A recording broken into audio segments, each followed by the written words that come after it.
मेरा नाम इकबाल है और मैं पिछले 20 सालों से मुंबई में ऑटो चला रहा हूँ। मैं मुंबई का चप्पा चप्पा जानता हूँ और सभी इलाकों से गुजर चुका हूँ, पर मुंबई में एक ऐसी जगह है जहाँ मैं कभी नहीं जाता। वो है मुंबई की गोरेगांव में स्थित आरे कॉलोनी। करीब 8-9 साल पहले देर रात में एक पैसेंजर को रॉयल पाम सोसाइटी में छोड़ के मैं घर वापस लौट रहा था। पूरा रास्ता सुनसान जंगलों के बीचों बीच बना था।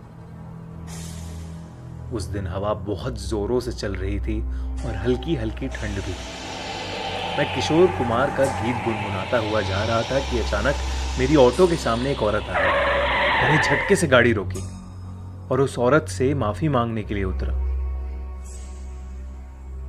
मगर वहां दूर दूर तक कोई नहीं था। मुझे लगा कि मेरी आंखों का कुछ धोखा हुआ है, तो मैं ऑटो में वापस बैठ गया। जैसे ही मैंने ऑटो स्टार्ट करी, एक बूढ़ी सी औरत मेरे बगल में आके खड़ी हो गई और उसने मुझसे कहा, थोड़ा आगे तक चलोगे? और पीछे बैठ गई। उस औरत ने फटे पुराने कपड़े पहन रखे और एकदम मट्टी में लिपटी हुई। उसका चेहरा उसके बिखरे बालों से छुपा सा हुआ।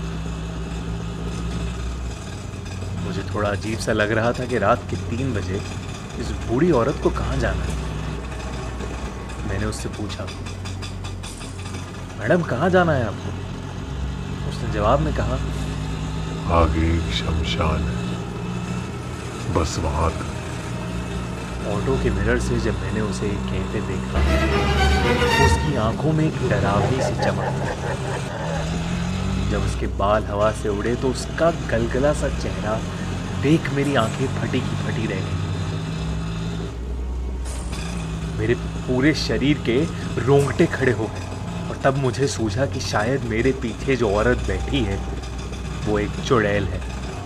जो कुछ समझ नहीं आ रहा, इसलिए मैं चुपचाप ऑटो को खूब तेजी से आगे भगा रहा था। एकदम से मेरी ऑटो में खड़खड़ हुई और वो बंद पड़ गई। मैंने तुरंत उतर के बिना उस औरत से नजर मिलाए ऑटो को ठीक करने में लग गया। जैसे ही मैंने ऑटो ठीक करके ऑटो स्टार्ट किया, तब मैंने देखा कि वो औरत मेरे पीछे वाली सीट पे है ही नहीं। तभी मेरे बगल से एक ऑटो गुजरा जिसमें वही औरत बैठी थी। मैं उस इलाके से जैसे तैसे निकलकर घर पहुंचा और सीधे जाके सो गया।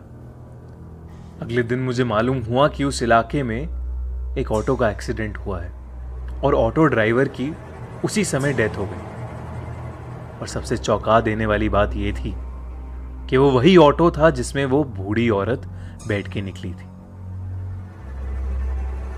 इस किस्से के बाद मैंने कई कहानियां सुनी कि आरे कॉलोनी में ऐसी सफेद साड़ी वाली एक बूढ़ी सी चुड़ैल रहती है।